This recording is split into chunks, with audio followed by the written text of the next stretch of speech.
Ao anoitecer de um longo dia de verão de 1898, 3 irmãos da conhecida família Murphy, da zona rural de Gatun, na Austrália, partiram em direção a um baile, mas jamais retornaram. Na manhã seguinte, um dos familiares sairia à procura do trio. No entanto, ele faria uma descoberta desconcertante que chocaria a pequena região rural que contava com os seus menos de 500 habitantes. Descoberta essa que receberia o nome infortunado de O Mistério de Gatun. No episódio de hoje, vamos conhecer os detalhes sinistros daquele verão mórbido do final do século XIX. Então já deixa o like nesse vídeo e ativa o sininho de notificações que eu te conto tudo.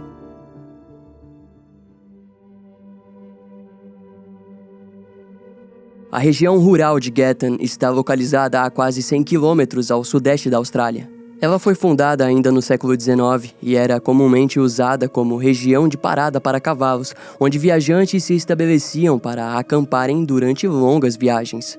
Em 1850, o primeiro jornal da região foi criado, essencialmente para compartilhar informações ao Império Britânico sobre vendas de terras ou estatutos de empresas na região. Assim, 10 anos depois, os primeiros lotes de terra foram vendidos para familiares particulares. Nos anos seguintes, uma estação ferroviária foi criada, garantindo assim a acessibilidade para que novas famílias ou investidores chegassem até a região. Desse modo, em meados de 1862, um homem chamado Daniel Murphy saiu da Irlanda em direção à Austrália. E sendo um imigrante, ele acabou procurando por regiões mais afastadas, e Ipswich parecia um lugar muito bom. Principalmente devido ao fato de que as linhas ferroviárias ainda estavam sendo construídas, garantindo assim empregos. E durante a construção das ferrovias, Daniel acabou chegando até a região rural de Gatun, onde acabou conhecendo a empregada doméstica Mary Holland. O casal acabou se apaixonando e logo se casaram. Eles então se mudaram para uma fazenda longe do centro de Gatun, mas que ficava próxima de um riacho conhecido como Blackfellows.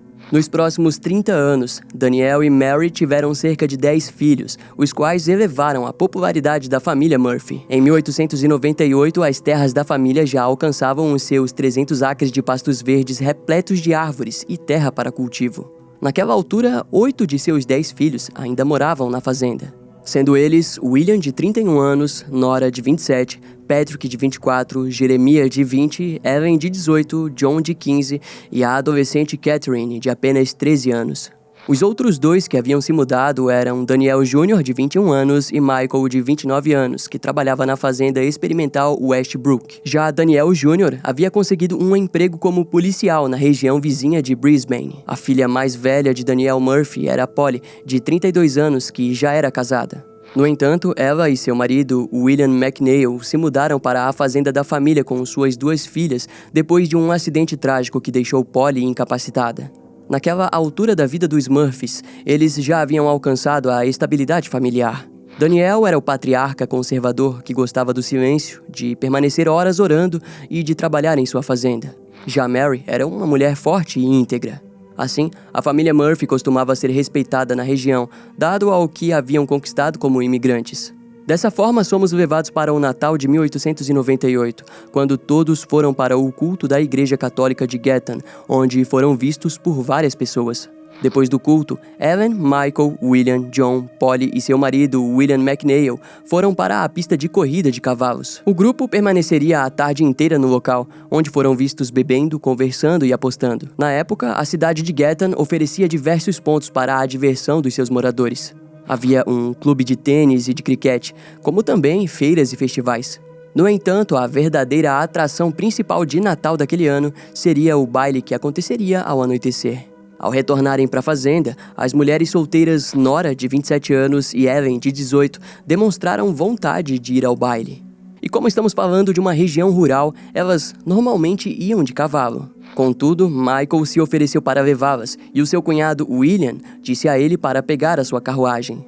Assim, ele saiu com uma bolsa de ouro que possuía 15 shillings em seu interior.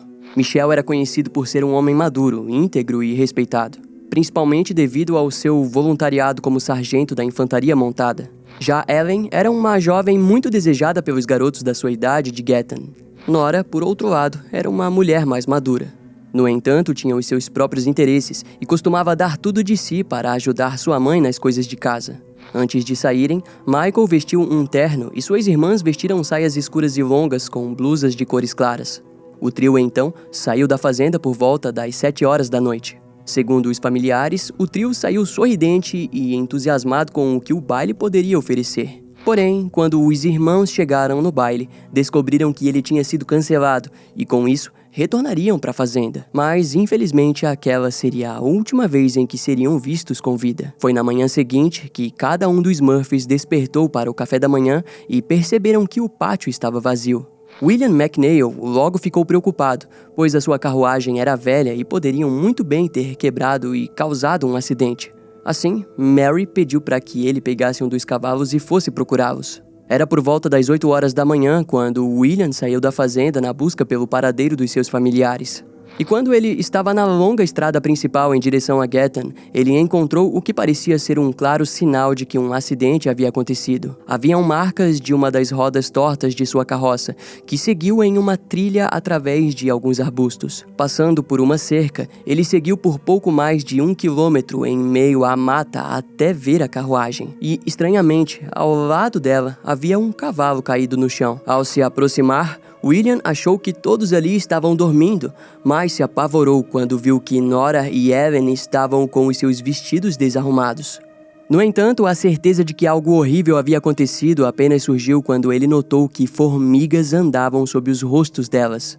Em desespero, William retornou até o seu cavalo e foi em direção a Gatton, onde acabou parando no hotel Brian Boro, onde disse a todos que 3 filhos dos Murphys estavam mortos. Não fica muito claro o motivo aparente de ele ter feito aquilo. Talvez devido ao desespero, ele estava prestes a desabar e simplesmente precisava parar em algum lugar. Mas, após informar aos habitantes do hotel sobre o terrível acontecido, ele partiu em direção à delegacia de polícia de Gatton.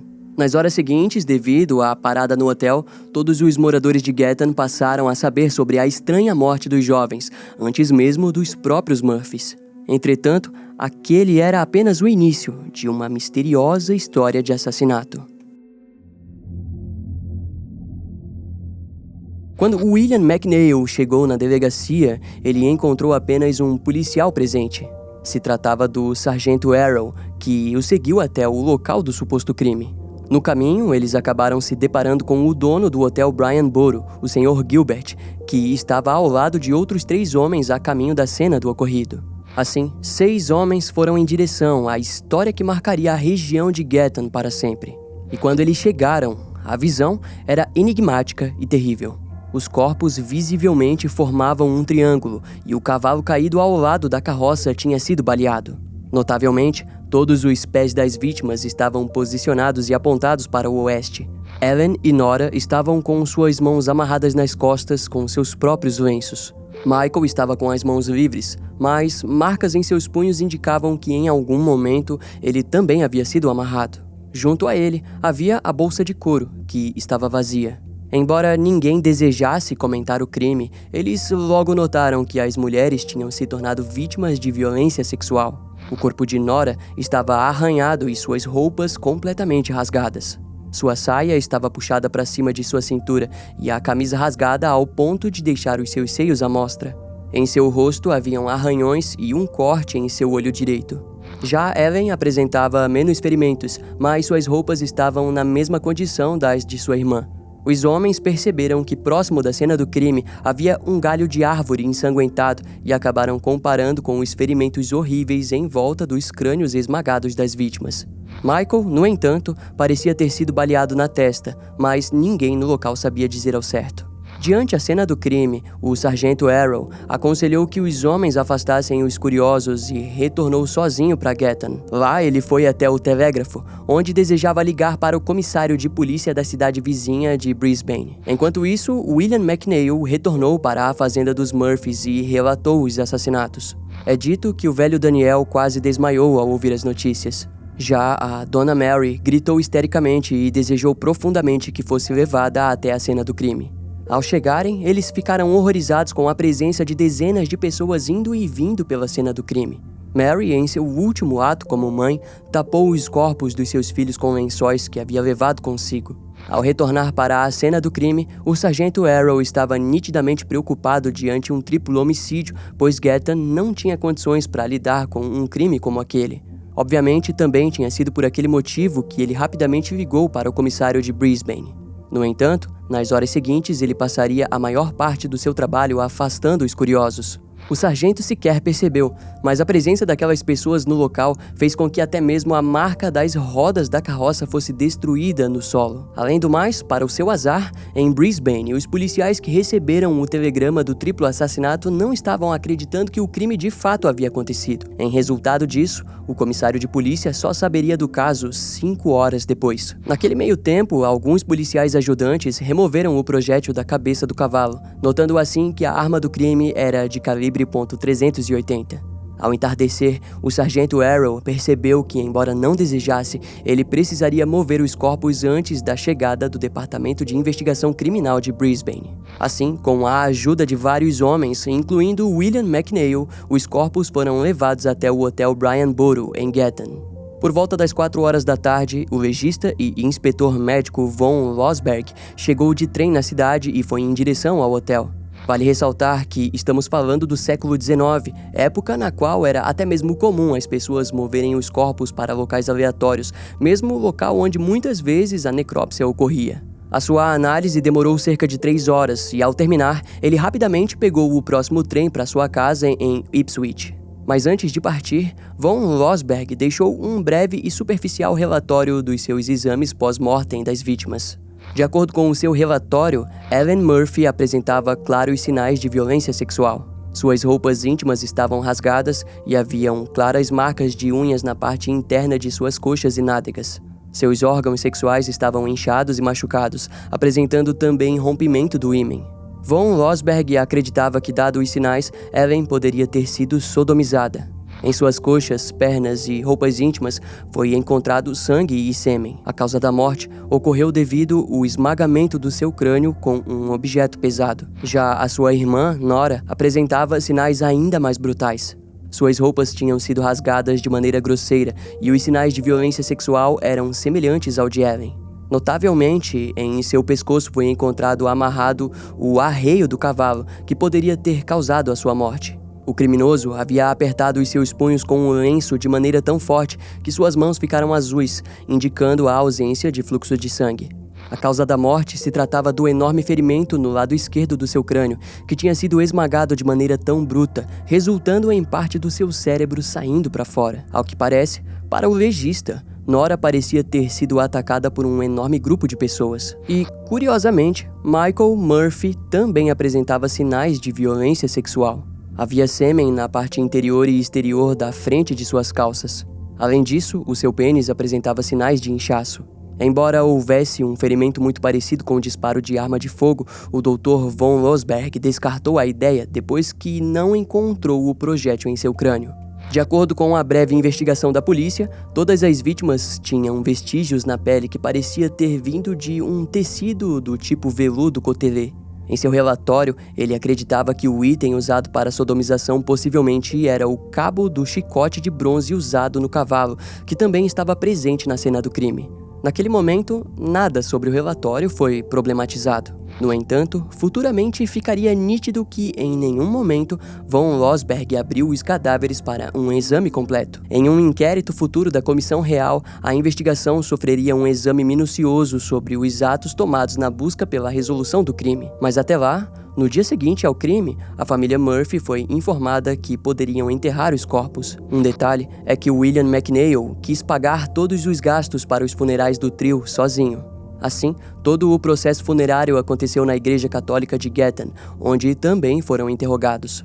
E ao mesmo tempo em que aquilo acontecia, o sargento Frederick Urquhart, da cidade vizinha de Brisbane, chegou em Gatton e foi diretamente até a cena do crime.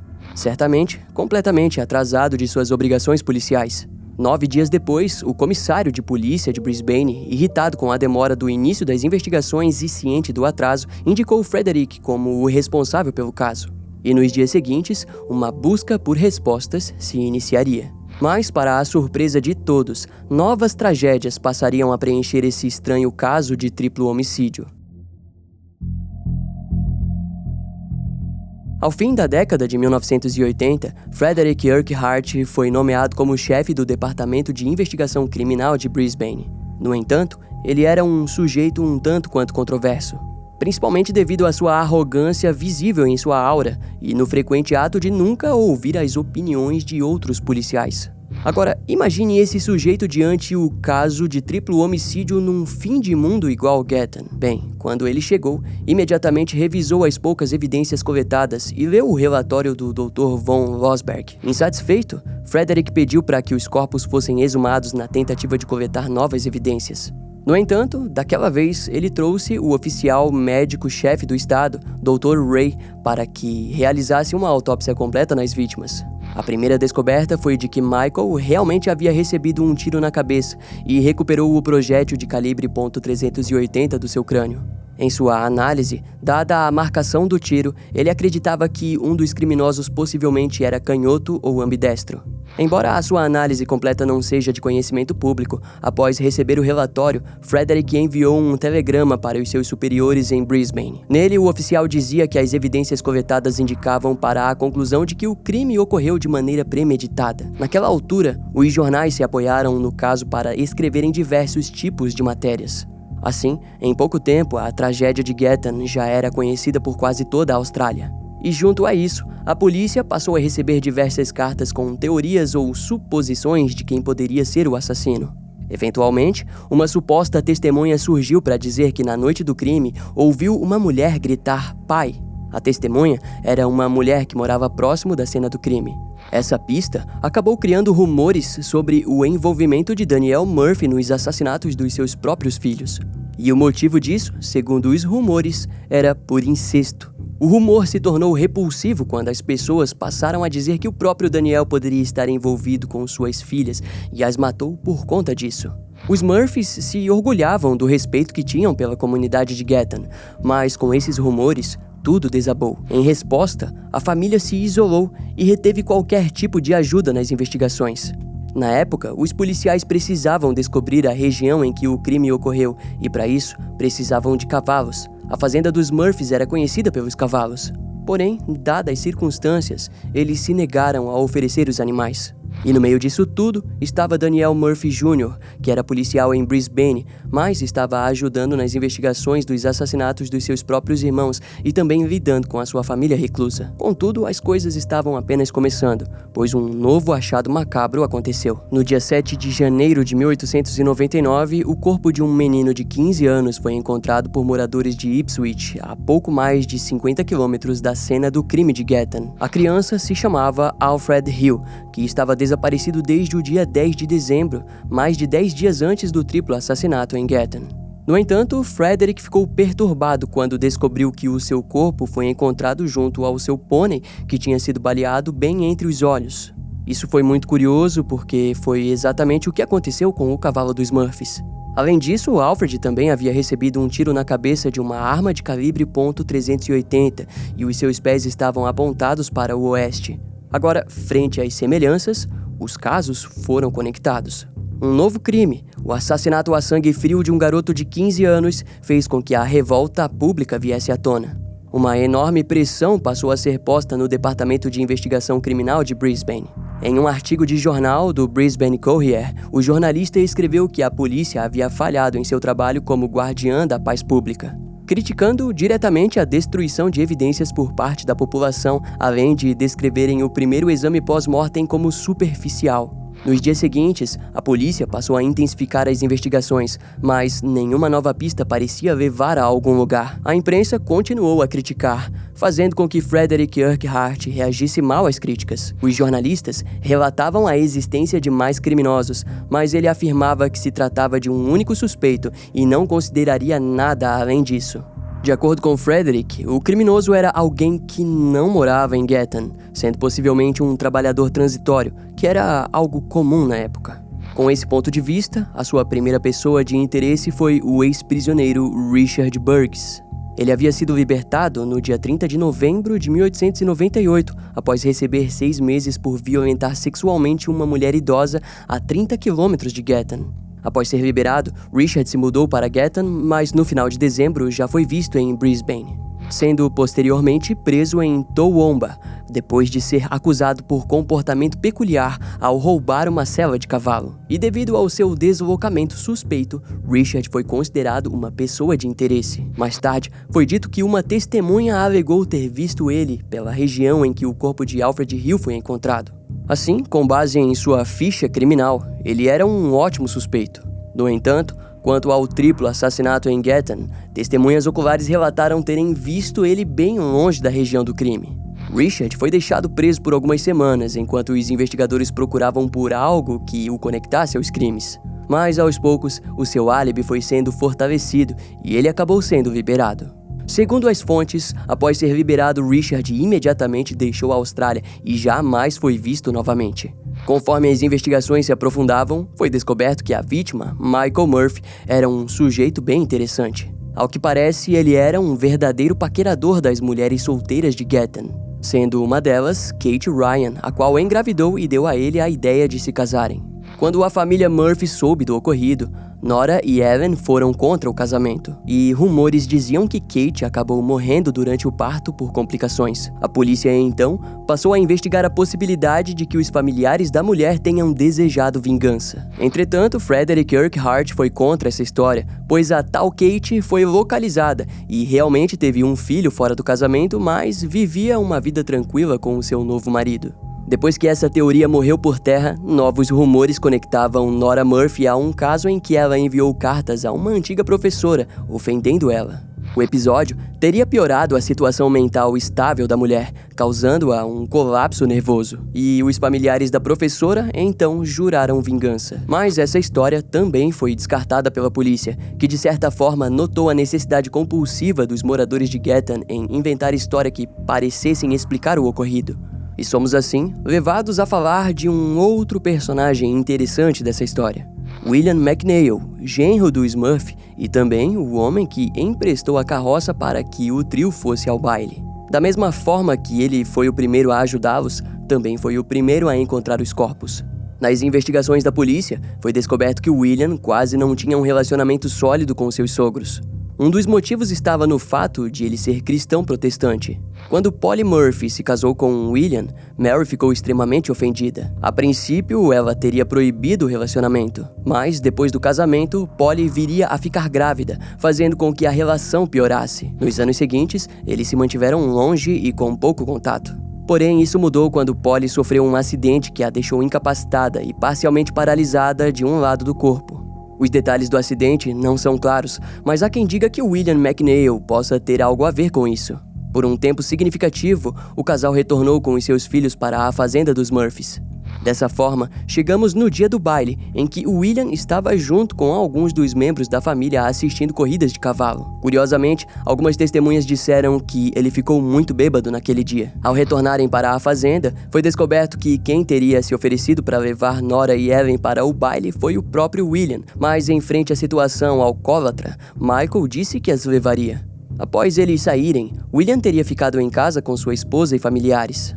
Fato é que os investigadores questionaram aquilo, porém, a própria Mary Murphy disse que ele estava na fazenda. De acordo com a mulher, ela teria ido por volta das 11 horas da noite pegar o abajur no quarto do casal e viu ele na cama. Já Danielle Murphy disse que apenas ouviu William conversando com sua filha por volta do meio-dia. Contudo, relatou não ter visto ele durante a noite. Curiosamente, um dos vizinhos disse que Polly teria dito que William estava fora de casa a maior parte da noite. Ciente de todas essas informações, os investigadores notaram que ele encontrou os corpos rapidamente, como também estava lá quando eles foram analisados pela primeira vez e também, estranhamente, se ofereceu para pagar o funeral totalmente sozinho. Mas o problema em todas essas casualidades era de que não haviam provas significativas que apontassem para a sua autoria no crime. Nos dias seguintes, os investigadores começaram a suspeitar de uma outra pessoa, um jovem açougueiro chamado Thomas Day. Na época, esse garoto havia saído das ruas e conseguido um emprego no matadouro de Gatton. O dono do estabelecimento, Sir Clark, tinha grandes esperanças para Thomas e o deixou morar no seu terreno. Terreno esse que ficava ao lado do campo em que os corpos foram encontrados. Ele disse que na noite do crime fez uma queima de fogo entre as 8 e 9 horas da noite e notou a ausência de Thomas. Ao ser questionado, o garoto disse que havia ido para a cama às 7 horas e leu até adormecer.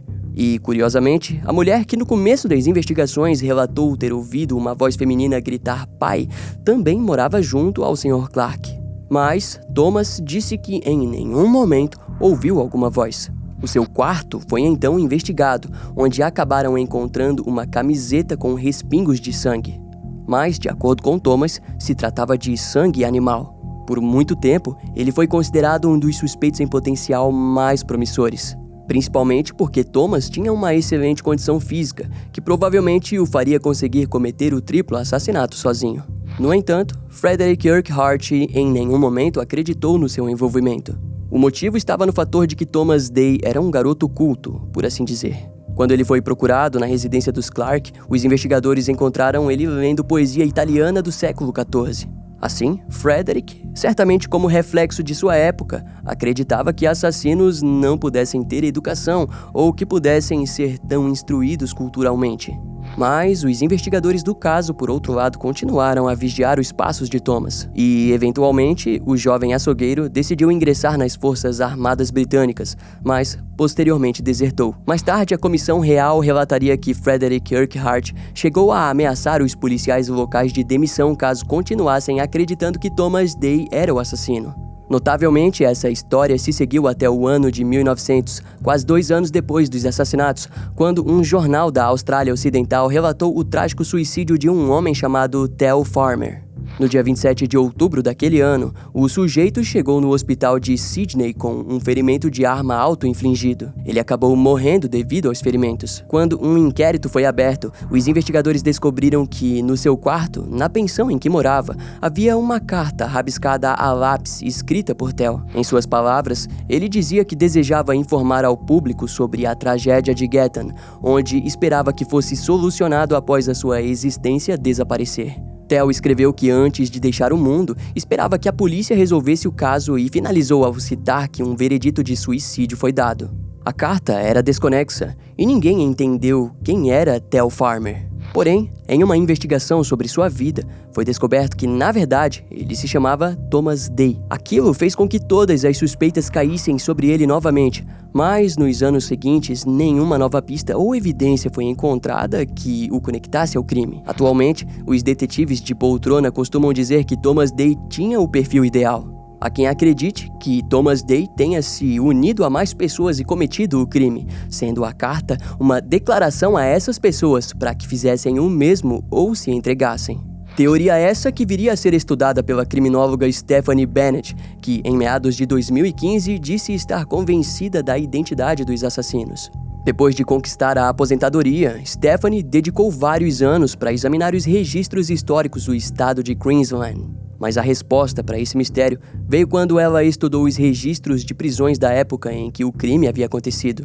Lá, Stephanie encontrou um homem que era um grande conhecido da polícia australiana. O seu nome era John Joseph Quinn, que nos registros policiais apresentava ter mais de 300 pseudônimos diferentes, mais conhecidos pela polícia. De acordo com a criminóloga, o histórico criminal do sujeito, sua constante atitude de mudar de nome o tempo todo e sua amizade com Thomas Day encaixava ele com perfeição nesse quebra-cabeça. Em seus estudos, Stephanie descobriu que no início de dezembro de 1898, Michael Murphy estava fazendo uma viagem como sargento da infantaria montada na região de Longreach. Lá, ele acabou trombando com John Joseph Quinn, que estava usando outro nome e atuando como barbeiro na região. Ao reconhecê-lo como um criminoso de Gatton, ele o denunciou para a polícia local, que rapidamente prendeu ele sem fazer muitas perguntas. Contudo, a polícia acabou descobrindo que o barbeiro costumava realizar reuniões sindicais dentro da loja, o que era ilegal na época. Em resultado, todos os planos de John foram arruinados, fazendo com que ele entrasse em contato com o seu irmão Martin e com o nosso já conhecido Thomas Day, que na época era um jovem associado criminoso dos irmãos Quinn. O trio planejou matar Michael no Natal, pois sabiam sobre o baile que ocorreria em Gayton. Isso explicaria lacunas importantes, como o fato de que Michael foi exageradamente humilhado em sua morte, algo que normalmente não ocorreria em um caso em que as vítimas principais fossem as mulheres. Em casos assim, o homem presente acaba sendo morto e descartado rapidamente, mas na cena do crime de Gayton, Michael se torna um objeto importante para os criminosos. Além de que, talvez, a violência contra suas irmãs tenha sido parte dessa humilhação a ele, sendo obrigado a presenciar os horrores feitos com as mulheres. Stephanie explica que as investigações conduzidas por Frederick Urquhart foram arruinadas pelas falhas de comunicação entre as regiões além de Brisbane. Afinal, eles jamais ficaram sabendo sobre o ocorrido em Longreach. Agora, caso Stephanie esteja certa, isso também explica que Thomas Day chegou em Gayton essencialmente para cometer o crime, mas que talvez as coisas tenham sido mais violentas do que ele esperava. E que o seu suicídio diante o remorso talvez tenha sido a sua clara resposta aos seus atos. Já os irmãos Quinn continuaram livres até o fim de suas vidas. Porém, ainda assim, por mais convincente que a teoria de Stephanie seja, a justiça pela morte brutal dos irmãos Murphy continua inalcançável e o mistério dos acontecimentos daquela noite permanecerá perpétuo.